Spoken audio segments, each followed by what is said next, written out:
Rain poured down like bullets, turning the emergency department entrance slick as ice. Oh, can you imagine the sheer danger in every step? A paramedic with long brown hair, her uniform soaked through and clinging to her skin, carried her emergency bag as she ran toward the ambulance bay, determination etched on her face. A nurse waved her off dismissively, snapping, "Paperwork first, oxygen second. This is a hospital, not the street." She paused for half a beat, then looked up with unwavering resolve. Oxygen before paperwork, divide hot cold, open corridor. 7 minutes later, the entire bay operated like a battlefield command center. Astonishing, right? The hospital stood speechless, utterly stunned by the transformation. Meet Nora Varga, 31 years old, of Austrian-Hungarian heritage, with long brown hair typically tied low at her neck in a simple, practical style. Her pale skin had an almost luminous quality that seemed to glow even in the dimmest light, and she possessed what people called cold beauty: sharp, elegant features softened by warm eyes and an extraordinary calmness that could steady anyone's nerves. She wore the standard paramedic uniform in charcoal gray, slip-resistant boots that had lost their shine from countless grueling shifts, and carried herself with quiet precision, like a silent force of nature. On her left wrist, a thin scar ran like a thread across her skin, a subtle mark of hidden battles. Her right index finger bore a callus across the first knuckle, details that spoke of experiences beyond her official record. Mysteries that begged the question, what trials had shaped this remarkable woman? St. Northwatch General Hospital sat directly on the coastal highway, where rain bands frequently struck without warning, unleashing chaos in an instant.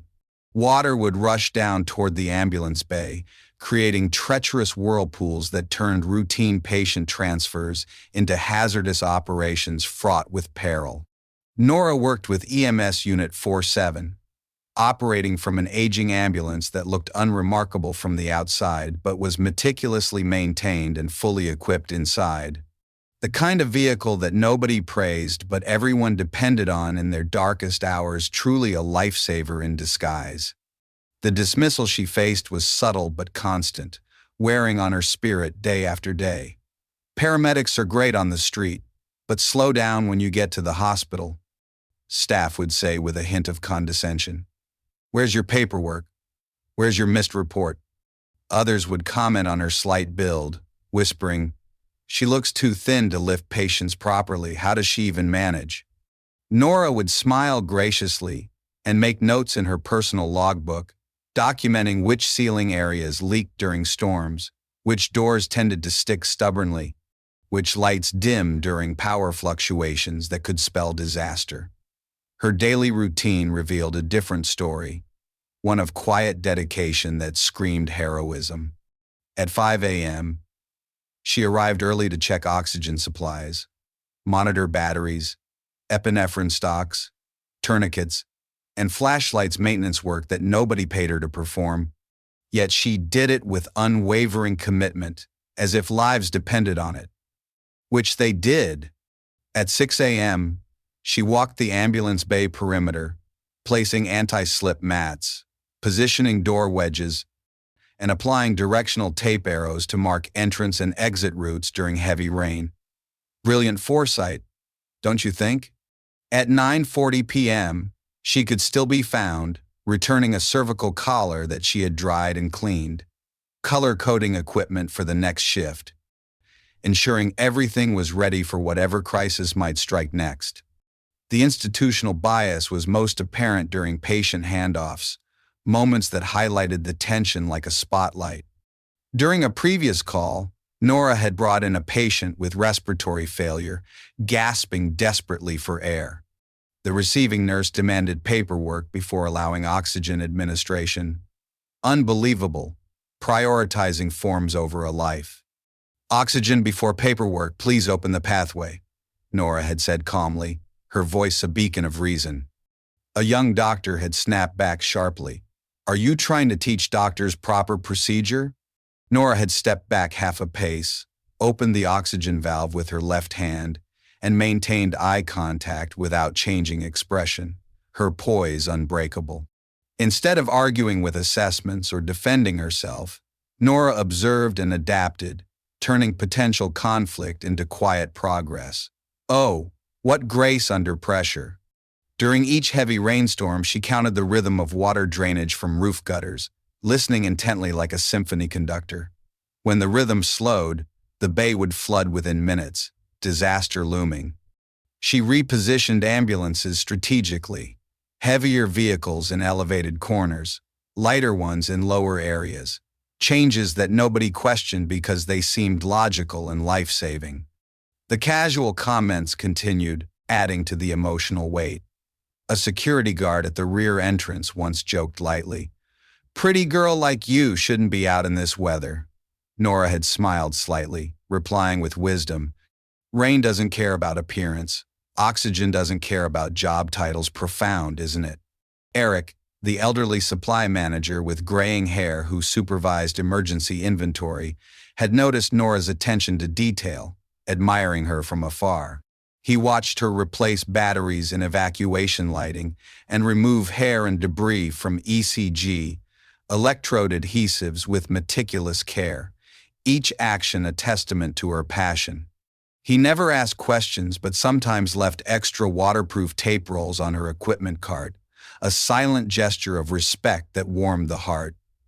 The judgment was repetitive and predictable, chipping away at morale. A night shift nurse once declared firmly, "Paramedics are only good on the street. Inside the hospital, everything changes." Nora had nodded thoughtfully, responding, "Different, yes. That's why we need each other, unity in the face of division." In Nora's wallet, she always carried a small piece of scorched parachute fabric embroidered with 719, the exact time she had once opened an escape corridor for a trapped unit at Cora of Pass, a relic of heroism that stirred deep emotions. She never spoke about it, keeping her past shrouded in mystery. She only touched it briefly before each major storm, drawing strength from memories that must have been both painful and empowering. The call came at 12:07 p.m. as a cascading disaster, multiple vehicle collision on the coastal bridge, horror unfolding. 2 buses had skidded into head-on impact, and a diesel fuel truck had overturned, creating spill hazards across the roadway that threatened even more lives. St. Northwatch General declared mass casualty incident level 2 alert levels skyrocketing. The ambulance bay was already pooling with rainwater from the relentless downpour, a slippery nightmare. When Nora pulled her unit into the bay, she turned off the siren and opened the rear doors. Rain hammered the ambulance floor while her first patient, an elderly man with oxygen saturation at 86%, struggled for each breath, heart-wrenching to witness. The receiving nurse immediately blocked her path, insisting, "Forms first. Beds are occupied." Nora's response was calm but definitive, cutting through the tension. "Oxygen before paperwork. Divide hot-cold. Open corridor."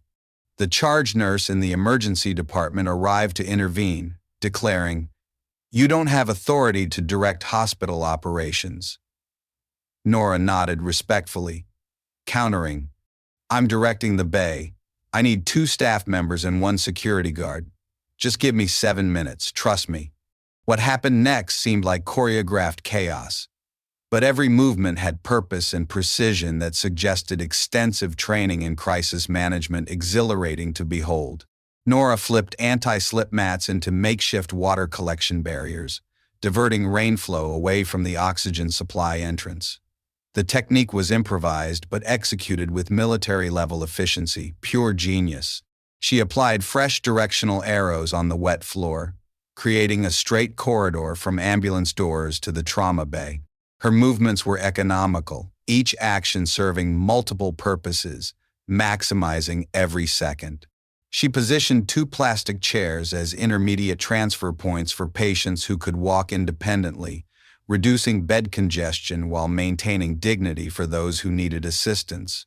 Compassionate and clever.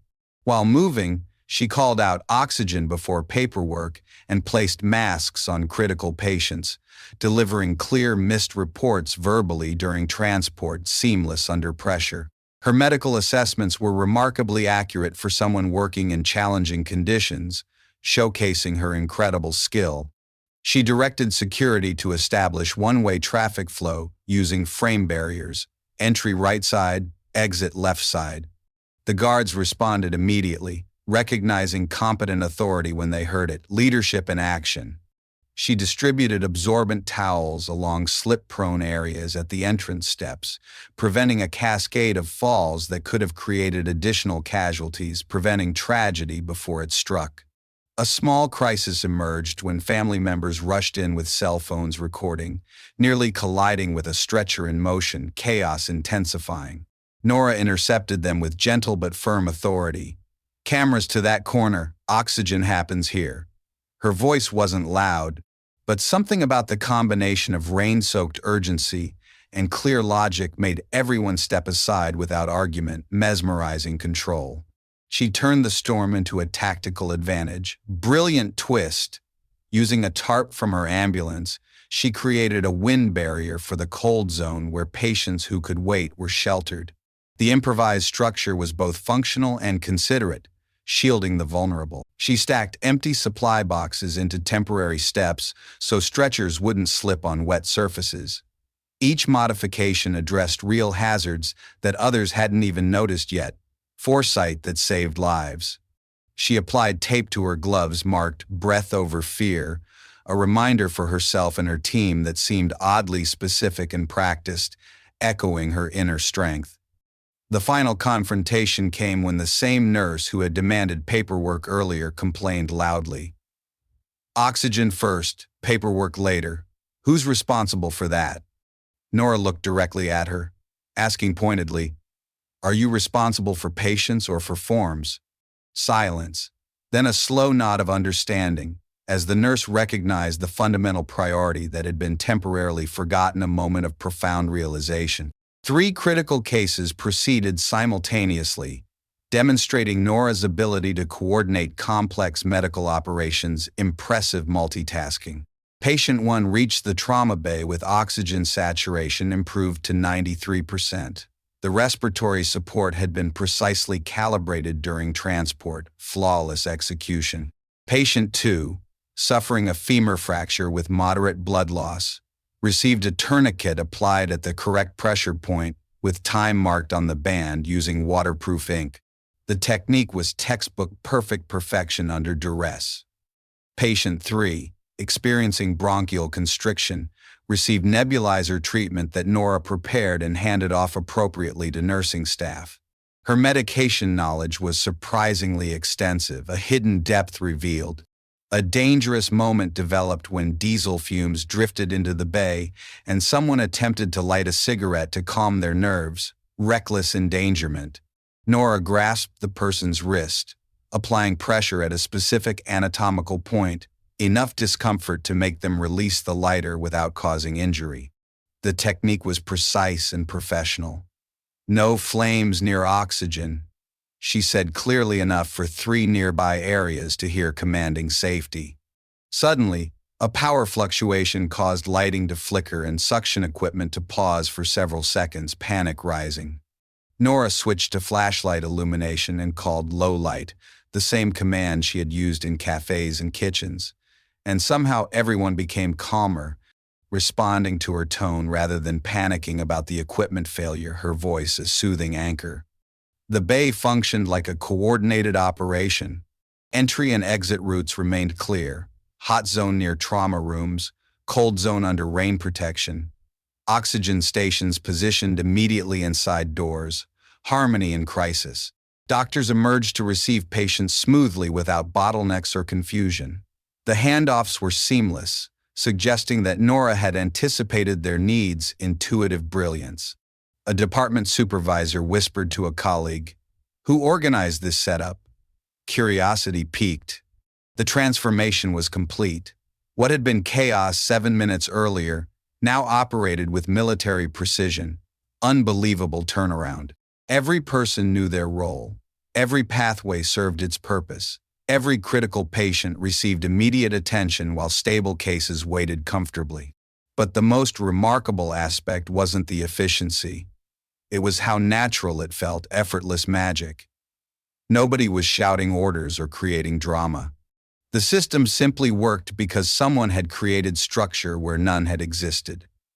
Nora's quiet revolution. Dr. Miller, an emergency physician who had previously served as a military medic, observed Nora's technique and noticed details that others missed. The precise placement of tourniquets, the way she assessed respiratory distress without equipment, the automatic prioritization of airway management, subtle signs of expertise. When he noticed the specific callus pattern on her index finger and the thin scar on her wrist, recognition began to dawn, pieces of a puzzle falling into place. On Nora's left wrist was a thin red cord tied with 3 precise knots, a symbol laden with meaning. When an older nurse asked about it, she simply said, 3 times without lights, 3 people still alive. Then she pulled her sleeve down to cover it, modesty veiling valor. After 7 minutes, the rain continued, but the crisis had stabilized, relief washing over everyone. Patient 1 was breathing steadily.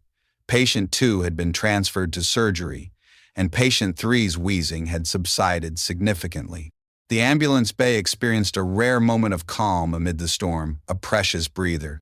Dr. Lawson, the emergency department chief, stepped outside, still processing what he had witnessed.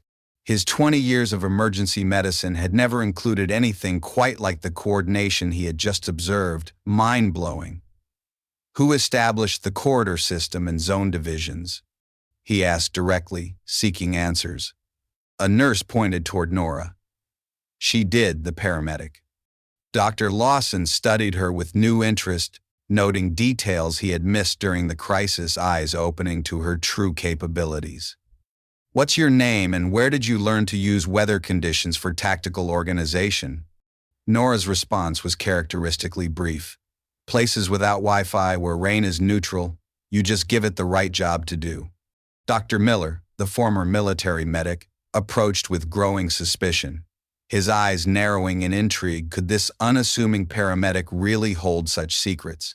He had been observing the callus pattern on her index finger and the thin scar on her wrist, marks that told a story of prolonged weapons handling and high-stress operations, evoking memories of intense battles long past.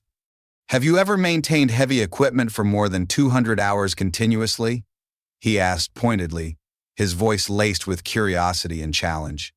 Nora paused for half a second, her composure unbroken. I've maintained things heavier than equipment, decisions. Oh, the response carried such profound weight that it made Dr. Miller step closer, his heart quickening with recognition. He had heard similar language from special operations personnel who had carried responsibilities that went far beyond standard military service, burdens that shaped souls in unbreakable ways. Eric, the elderly supply manager, had been watching the entire operation with knowing eyes, a subtle smile hinting at his deep admiration. He approached a storage cabinet and placed a steel-wrapped pen engraved with K11 Delta on a nearby stainless steel table, the item gleaming mysteriously under the dim lights. Dr. Lawson touched the item and looked up questioningly, his brow furrowed in confusion. What could this mean? Someone left this behind once, Eric explained quietly, his tone filled with quiet reverence. Today I saw someone who knows how to use it. The significance wasn't lost on Dr. Miller, who recognized the marking system used by classified units. Oh, the flood of memories it triggered. His own military experience had brought him into contact with special operations personnel, and he understood the implications of that particular designation, implications that spoke of elite shadows and unspoken valor. 20 minutes later, a vehicle arrived at the hospital entrance, tires splashing through puddles dramatically. Lieutenant Commander Marcus emerged, wearing a rain-soaked jacket that clung to his frame, his expression serious and purposeful, radiating urgency. Dr. Lawson had made a phone call, his voice urgent with excitement. We just witnessed someone coordinate emergency response with exceptional skill under impossible conditions. You might want to know about this. The pause on the other end had been telling, heavy with implication. Name? Nora Varga. Marcus's response was immediate, decisive. I'm on my way. When Marcus entered the ambulance bay and saw the red cord with 3 knots on Nora's wrist, his entire approach changed, softening with awe. Could this be the legend in flesh? He had worked with enough classified personnel to recognize the significance of that particular identifier, a symbol of extraordinary feats. Ghost 11, he said quietly, his voice trembling slightly with respect. At core of past 719, when radio communications failed, you opened the corridor for 8 people to escape. Today you opened a corridor for an entire hospital, astonishing parallels. The bay fell completely silent, the air thick with emotion. Hospital staff who had been moving equipment paused in their work, frozen in disbelief. The nurse who had insisted on paperwork before Oxygen lowered her head, her cheeks flushing with regret. I apologize, she stammered, her voice breaking. But Nora didn't embrace the recognition or use it to justify her earlier actions, staying humble amid the spotlight. Patients are still in treatment rooms, medical review before applause, she replied firmly, redirecting focus to what truly mattered. Dr. Lawson nodded, his attitude shifting from defensive to educational, a wave of humility washing over him. He was beginning to understand that he had witnessed something far more significant than good crisis management, a true masterclass in heroism. An impromptu debrief session began right there in the rain, water pattering around them like applause from the skies.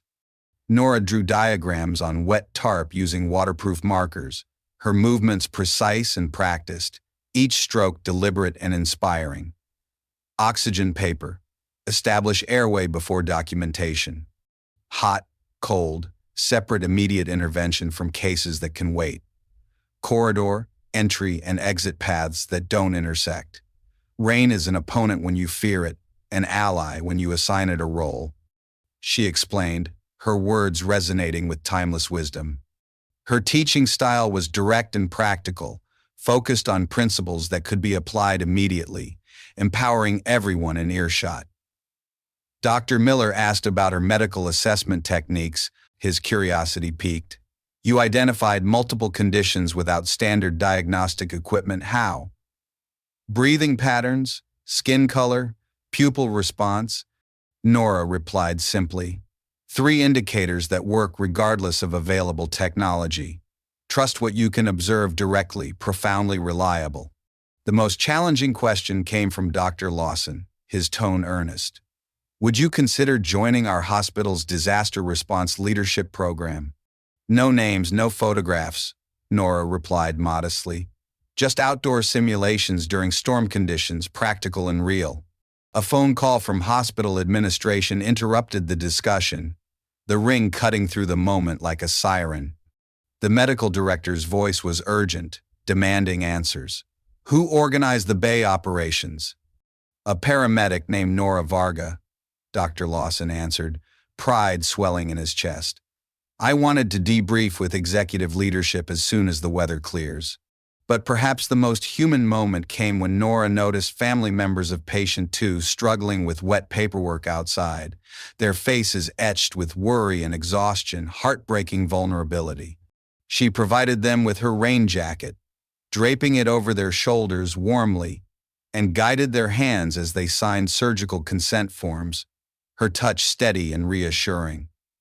Now it's time for paperwork, she said gently with a soft smile.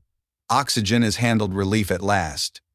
The revelation recontextualized everything the hospital staff had observed. Nora's calm authority during crisis, her immediate recognition of life-threatening symptoms, her ability to organize complex logistics without creating conflict. Oh, the pieces fell into place so beautifully. It all made sense now. She wasn't a street paramedic who had gotten lucky during an emergency. She was an experienced operative who had chosen to apply special operations skills in civilian medical service, a selfless pivot that inspired awe. The red cord with 3 knots represented 3 occasions when she had maintained operations without electrical power, and 3 people who had survived because of her ability to function in impossible conditions, triumphs born from sheer will. The embroidered fabric marked 719 commemorated the exact time she had opened an escape corridor at Cora Pass, allowing her unit to extract successfully under hostile fire, a moment of pure bravery etched in time. Her presence at St. Northwatch General wasn't coincidental, far from it. She had deliberately chosen emergency medical service as a way to continue protecting people who needed immediate assistance, channeling her past into present good. The early morning equipment checks, the strategic positioning of safety equipment, the emergency protocols she had quietly established, all of it demonstrated ongoing commitment to saving lives, a dedication that touched hearts deeply. But perhaps most significantly, her response during the mass casualty incident had elevated everyone's performance transformative impact. Hospital staff had functioned more effectively because she had created clear structure and eliminated dangerous confusion. She had demonstrated that leadership in medical emergencies required calm assessment rather than loud authority, and that effective coordination could happen regardless of official hierarchy. Revolutionary insight. The 3-command framework, oxygen before paperwork, divide hot-cold, open quarter, represented principles that could be applied in countless emergency medical situations. Timeless tools. More than technical knowledge, she had shown that competence and service could exist anywhere, often in the most unexpected roles, challenging assumptions delightfully. Dr. Lawson approached as the debrief concluded, his expression grateful. The phrase oxygen before paperwork was painful to hear but absolutely correct. Thank you. Nora nodded humbly. I learned it during storms like this one. I owe a debt. If someone has ever kept your breathing stable before paperwork could reach the desk. Profound gratitude. After the storm passed, real changes appeared throughout St. Northwatch General Hospital. Exciting evolution. A small sign was installed in the ambulance bay. Oxygen paper hot-cold corridor with directional arrows, a constant reminder. The anti-slip mats were permanently modified with hinges to function as water collection barriers, just as Nora had improvised. Ingenious upgrades. Low light switches were installed along the drainage system to reduce panic responses during power fluctuations, enhancing safety remarkably. Nora began conducting outdoor simulation training for nursing staff, security guards, and patient transport personnel, the people who rarely received advanced emergency training, empowering the unsung heroes. She didn't teach medication protocols or complex medical procedures. She taught pathways and priorities. Anyone can maintain corridors, push a stretcher, clear a slip hazard, hold a door open, she explained during sessions, her enthusiasm infectious. On the whiteboard in the morning briefing room, someone had written in uneven handwriting, oxygen before paperwork, divide hot, cold, open quarter. Below that, breath over fear, inspiring words that lingered. The impact spread throughout different hospital departments, rippling waves of change. Pediatrics adopted the corridor concept for separate pathways during seizure emergencies, improving care dramatically. Obstetrics created low-light poster protocols for pregnancy loss counseling, reducing sympathetic nervous system activation while increasing respect and dignity. Compassionate innovation. Security staff implemented the directional hand signal system, entry right, exit left, streamlining operations. The most meaningful personal moment came when the nurse who had originally insisted on paperwork before oxygen brought Nora a cup of hot tea, her eyes misty with remorse. I apologize for prioritizing forms over airways, she said quietly. Nora accepted the cup gratefully, replying warmly, on rainy days everyone gets wet. Let's just dry the anger first. Forgiveness in action. Small markers of Nora's influence appeared throughout the hospital, subtle tributes. Carved discreetly under the bay door handle were the words 70019, open corridor. Inside the oxygen supply cabinet, a small piece of colored tape bore handwritten words, "If panicking, follow arrows, practical wisdom." The changes weren't just procedural. They were cultural, deeply transformative. Staff members began recognizing that emergency competence could come from unexpected sources. The quiet paramedic who seemed unremarkable might possess skills that could save multiple lives during critical moments. Eye-opening realization. More importantly, the three-command framework became part of informal hospital culture, passed from experienced staff to new employees. Establish airways before documentation. Separate critical cases from stable ones. Maintain clear pathways for movement enduring legacy. Dr. Lawson made an unannounced visit to observe one of Nora's training sessions, his interest genuine. He watched how she supported each individual participant, offering specific guidance tailored to their particular responsibilities and challenges personalized excellence. Before leaving, he added one line to the whiteboard. "Today I learned emergency medicine from a paramedic. That's the best thing that can happen to a doctor." The session participants laughed with genuine appreciation rather than embarrassment, joyful camaraderie. The most significant long-term impact was how the experience changed staff attitudes toward interprofessional collaboration paradigm shift. They learned to identify and value competence regardless of official job titles or departmental hierarchies. Future emergency situations at St. North Watch were handled with notably improved coordination, smoother than ever.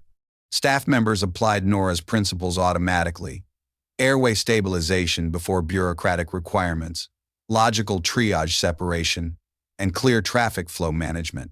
Years later, the hospital personnel would remember not just the technical skills they had learned, but the lesson that expertise could exist anywhere, and that the most important contributions often came from people who didn't seek recognition for their knowledge. Timeless inspiration. Type "I will live with dignity" if you believe skills and calm can transform a rainy day into a learning day for an entire hospital. Titles fall before the storm when clouds tear up in the sky. Dramatic truth. Hospital or street makes no difference. Only airways and pathways matter. Paramedic or doctor, our role's oxygen before paperwork is the reason Nora applied arrows, positioned wedges, changed batteries, work nobody applauded, unsung efforts. Then in 7 minutes, invisible preparation became visible difference, breathtaking reveal. Rain isn't the enemy. Rain is force. We choose to use it or endure it. Empowering perspective. Corridors through rain are metaphors amid chaos. Open one straight path for anyone standing at any entrance. You might be a nurse, paramedic, porter, security guard, or volunteer. Anyone can rise. Choose 3 commands for where you stand. Apply 1 arrow. Open 1 corridor. When someone says paperwork first, respond gently but clearly. Oxygen first, gentle firmness. Nora's story teaches us that confidence exists everywhere, often in the most unexpected roles. Surprising discovery. The person arriving soaked from the storm might have skills that could organize an entire emergency response. Hidden potential. We live in institutions that prioritize process over outcomes, documentation over intervention. But real expertise often chooses positions based on where lives can be saved, not where recognition can be earned. Thought-provoking contrast. How many times have you dismissed someone because of their current assignment? How often have you assumed that protocol matters more than immediate human need? Nora could have leveraged her Ghost 11 background for prestigious positions, and administrative authority opportunities abound. Instead, she chose to serve people who needed immediate assistance, applying special operations principles to civilian emergency medicine. Selfless choice. Her approach demonstrates that influence doesn't require official authority. Eye-opening. Leadership in crisis situations comes from confidence and clarity, not from hierarchy or loud commands. The 3-command framework she established, oxygen before paperwork, divide hot-cold, open corridor, represents principles that apply far beyond medical emergencies. They're about prioritizing human need over bureaucratic procedure, creating logical organization during chaos, and maintaining clear paths forward, universal lessons. Most importantly, Nora's story shows us that service takes many forms, diverse and beautiful. Skills developed in special operations can serve people through teaching, through preventing small problems from becoming fatal ones, through ensuring that life-saving resources reach those who need them, most impactful applications. When you encounter someone being dismissed or overlooked because they don't fit institutional expectations, remember that competence doesn't always announce itself. Vital reminder. When you're in positions to evaluate others, look for evidence of practical capability alongside official credentials. When you find yourself with knowledge that could help others, remember that the most important teaching often happens during real emergencies. Between people ready to learn and people willing to act without seeking credit. True collaboration. Nora's story reminds us that excellence doesn't need announcements, like her 3 precise commands during the storm. Quiet, effective, but absolutely decisive when breathing depended on it. Powerful essence. If you believe in stories that touch the heart like this one, leave a comment and don't forget to subscribe to The Veteran's Story. We tell the stories that shouldn't be forgotten.